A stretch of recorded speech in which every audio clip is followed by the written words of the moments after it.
Top 3% ľudí takto uvažujú o sebe aj o iných. Aj keď ste zamestnancom? Áno, najcennejšími zamestnancami sú ľudia, ktorí preberajú zodpovednosť. Vedia, že sú zodpovední za seba, za svoj výkon a chcú zodpovedať aj za svoje výsledky. Pristupujú k firme, pre ktorú pracujú, ako keby ju vlastnili. Mnoho zamestnaných ľudí si myslí, že nemôžu byť finančne nezávislí a naopak vy hlásate, že každý z nás v akejkoľvek profesii môže byť finančne nezávislý. Tak ako to máme spraviť? Môžete byť stále nezávislí a ponúkam vám spôsob. Bez ohľadu na to, v akej pozícii pracujete, robte stále viac, než za čo vám platia. Pracujte na sebe a na výsledkoch viac, než sa od vás očakáva a budete napredovať. Robia to všetci úspešní ľudia, úspech vám garantujem. Vy ste učili ľudí pozorovaním úspešných ľudí a zistili ste, že mimoriadne úspešní ľudia sa riadia podľa určitých rituálov. Môžete mi povedať tie, ktoré sú najdôležitejšie? Práve som dopísal knihu o zvykoch sebadisciplinovaných. Veľmi úspešní ľudia sú disciplinovanejší ako iní. Plánujú svoju prácu, vstávajú veľmi skoro ráno, sústreďujú sa výhradne na najvyššie priority a na ciele, ktoré ich privedú k hodnotným výsledkom. Tvrdo a disciplinovane robia viac a dlhšie ako priemerní ľudia. Disciplína je veľmi užitočný životný návyk. Chcela by som sa disciplíny dotknúť, pretože mnoho ľudí si myslí, že disciplína je niečo, s čím sa rodíme, alebo k čomu sme boli vychovávaní. Naopak, vy si myslíte, že disciplínu sa dá natrénovať?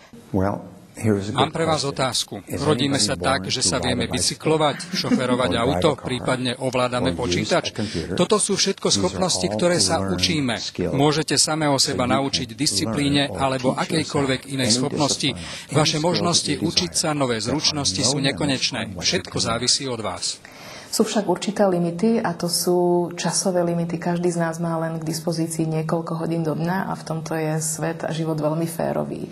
Vy ste absolútnym guru v time managemente. Čo by ste poradili našim divákom? Ako manažovať svoj čas tak, aby sme boli spokojní, harmonickí a vyrovnaní?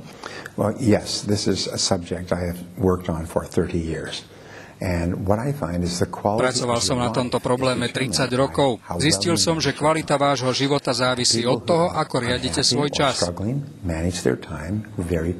Nešťastní ľudia manažujú svoj čas hrozne. Úspešní a šťastní ľudia manažujú svoj čas dôsledne. Tu je riešenie.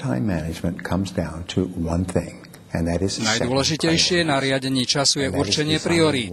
Rozhodnete sa, čo je prvoradé a menej podstatné, určite si priority. Kľúč k úspechu vedie cez zistenie, čo je najdôležitejšie pre váš úspech v tomto okamihu. Robte iba jednu vec naraz, a to tú najdôležitejšiu. Ak ste schopní to spraviť, zbavíte sa neduhov a docielite, čo chcete.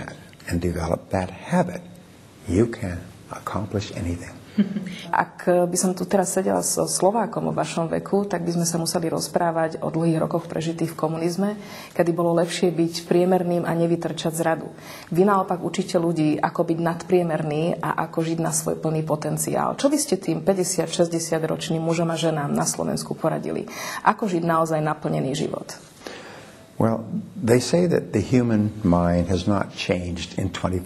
Verím, že ľudské myslenie sa nezmenilo za posledných 25 000 rokov. Už Aristoteles v antickom Grécku hlásal, že najdôležitejším cieľom v živote človeka je byť šťastný. A otázka znie, ako budem šťastný?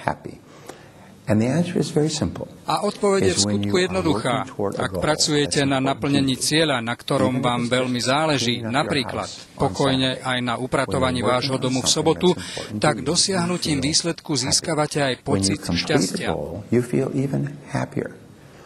Keď vidíte, ako vám práca ide od ruky, neustále sa zlepšujete, napredujete k svojim cieľom, dodávam to sebadôveru a pocit šťastia.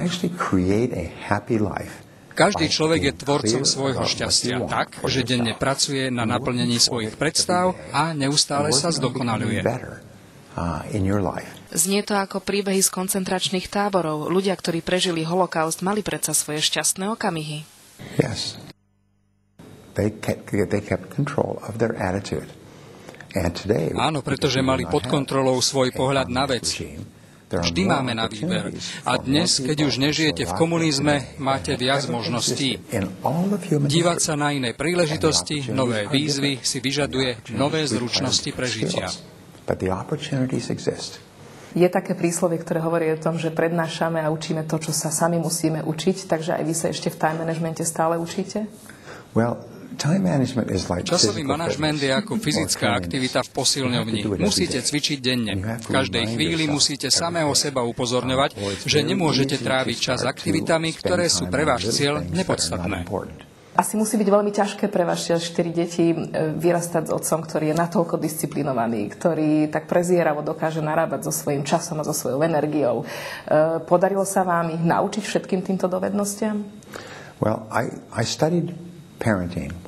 Učil som sa rodičovstvu, keď som mal svoje prvé dieťa. Najhoršie, čo môžete ako rodič spraviť, je nútiť svoje dieťa robiť veci podľa vašich predstav. Nútiť ho do niečoho. Tiež som sa naučil, že najlepšie, čo pre svoje deti môžete urobiť, je byť im vzorom. Ako som spomínal, nikdy som svoje deti nenútil niečo robiť. Jednoducho ma pozorovali, rozhodli sa podľa seba. Každé z mojich 4 detí vyrastalo tak, že boli schopní organizovať si svoje aktivity. Sú sebavedomí, optimistickí, len som sa snažil byť dobrým vzorom pre svoje deti. Kritizuje vás vaša manželka alebo deti, keď vidia, že nedržíte slova a nesprávate sa tak, ako prednášate? Áno, samozrejme. Niekedy sa mi stane, že moje deti ma citujú z knížiek. Síce sa mi nepriznajú, že čítajú moje knižky alebo pozerajú moje videosemináre, ale ak robím niečo, čo sa prieči mojim zásadám, vždy ma upozornia a kritizujú. Hovoria mi, mal by si to robiť, ako je to v knižke. Sem tam ma dobehnú.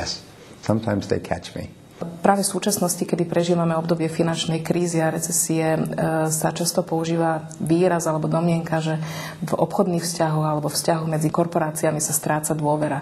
Máte podobný názor aj vy na to?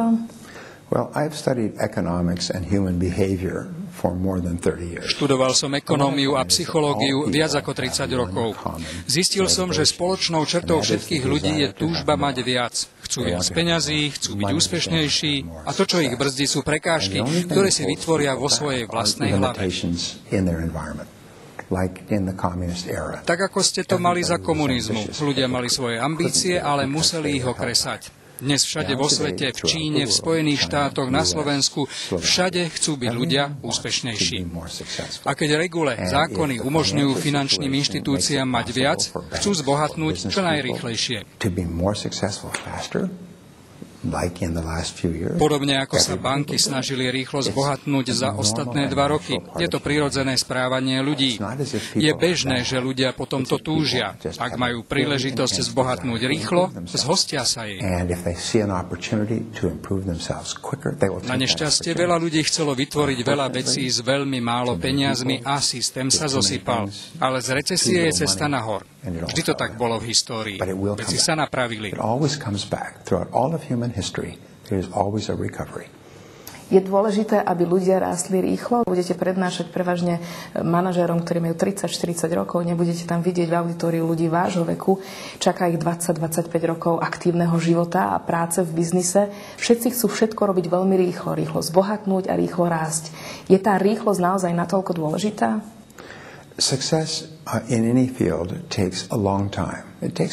Dosiahnuť úspech v akejkoľvek oblasti trvá určitý čas. Je to proces, kedy rastiete, súťažíte.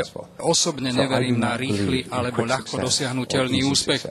Pravda je však taká, že úspešní ľudia sú netrpezliví. Chcú napredovať rýchlo a to je dobré, lebo ich to núti byť akční. Obzrú sa späť na obdobie pred 10 rokmi, teší ich vedomie, že keby neboli netrpezliví, keď mali 20 rokov, dnes by neboli úspešnými. Pravda je totiž taká, že väčšina ľudí, takých 80%, sú leniví. Nič ich nemotivuje, nenapredujú a nebudú úspešní. Máte nejaké vysvetlenie preto, prečo sú niektorí ľudia naozaj veľmi ambiciózni, náruživí a chcú dosiahnuť veľa a potom tá väčšina, alebo drvivá väčšina sú jednoducho leniví? Prečo to tak je? Odpoveď sa týka vzorov. Ak máte svoj vzor, aj svoje ambície, to je váš štandard, ktorý chcete dosiahnuť. Keď vyrastáte v rodine, kde ľudia okolo vás zabíjajú čas pozeraním televízie a pitím po večeroch, prirodzene si to pamätáte ako vzorec správania a veríte, že to tak má byť, že takto ľudia majú žiť. Ak vyrastáte v rodine, kde rodičia riešia problémy, napredujú, čítajú, objavujú veci, tak už v dospelosti viete, že chcete minimálne takto žiť. Na to máme vzory v živote. 50 rokov sa skúmalo a následne zistilo, že ak deťom zmeníte ich vzory a ľudí, od ktorých sa učia spôsob žitia, zmeníte ich celkový pohľad na svet aj seba samého a otvoríte im úplne nové pole možností, ktoré dovtedy nevideli. Aké sú vaše sny, ktoré by ste si ešte chceli naplniť? Keď sa pozriete späť na váš život, bol veľmi zaujímavý, veľmi interesantný a ešte vás aj veľa čaká. Ale ktoré sú tie sny, ktoré sú ešte stále na poličke a čakajú na naplnenie? Keď som bol mladý, nemal som ľahký štart do života. Bol som chudobný a bez peňazí dlhé roky, až kým som nepochopil zákonitosť príčiny a následkov. Ak som chcel byť úspešný ako predajca, musel som začať pracovať tak, ako denne tvrdo dreli moji úspešnejší kolegovia. Odpozeral som a osvojil som si ich návyky. Pochopil som, že sa viete naučiť čokoľvek z týchto zručností, ktoré vás dovedú k naplneniu vášho cieľa. To bolo pre mňa prelomové, doslova ma to osvietilo. Neskôr som manažoval 10 odlišných biznisov, zarobil som viac ako 10 miliónov dolárov a zistil, že môžem v každej oblasti dosiahnuť úspech, ak sa budem učiť od iných úspešných ľudí. Pomyslel som si, že je to geniálne. Tak som začal radiť najskôr zo pár ľuďom, potom väčším skupinám, neskôr som už o pravidlách úspechu prednášal aj 25-tisícovej skupine. Vytvoril som učebnice, viac ako 500 audio a video seminárov, napísal som knihy pre manažérov, prednášal som viac ako 5000 seminárov po svete a môj odkaz bol stále ten istý. Presviedčal som ľudí, že sa všetko dá naučiť a dosiahnuť tak akýkoľvek cieľ. Toto je najhodnotnejšia vec, ktorú som sa v živote naučil a chcel som sa s ňou podeliť s mnohými ľuďmi. Splnil sa mi sen. Aké dedičstvo by ste chceli za sebou zanechať? Kdekoľvek prednášam, chodia za mnou ľudia a hovoria mi, ako ich moje poznatky posunuli v živote. Včera som prednášal v Írsku a zastavil sa za mnou chlap, ktorý mi povedal: Pred 12 rokmi som nevedel, kto je Brian Tracy a teraz mi niekto dal vašu knihu. Do 1 mesiaca som si strojnásobil príjem. Dnes som jeden z najlepšie platených ľudí vo svojej branži v krajine. Žijem v dome svojich predstav, jazdím na peknom aute, mám rodinu a dovolenkujem na miesta, kde som vždy chcel byť. Od Briana Tracyho som sa totiž naučil, ako môžem aj ja úspešne predávať. Dedičstvo, ktoré chcem za sebou zanechať, je, že naučím ľudí tieto postupy. Osvoja si ich, zmenia svoj život a bude sa im dariť. A toto je ten moment, kedy sa smeje duša Briana Tracyho? Je to dôležitejšie ako peniaze alebo čokoľvek iné. Neuvažujem nad peniazmi tak veľa. Keď už máte určitý obnos a nemusíte sa obávať o prežitie, neuvažujete nad peniazmi. Keď ste pod touto hranicou, myslíte na peniaze stále. Mojou jedinou prácou je cestovať a učiť to ľudí, lebo im chcem pomôcť. Preto som aj na Slovensku, mám skvelé nápady pre vedúcich firiem a majiteľov, viem im poradiť, ako napredovať. Som tu pre nich, pre ich úspech.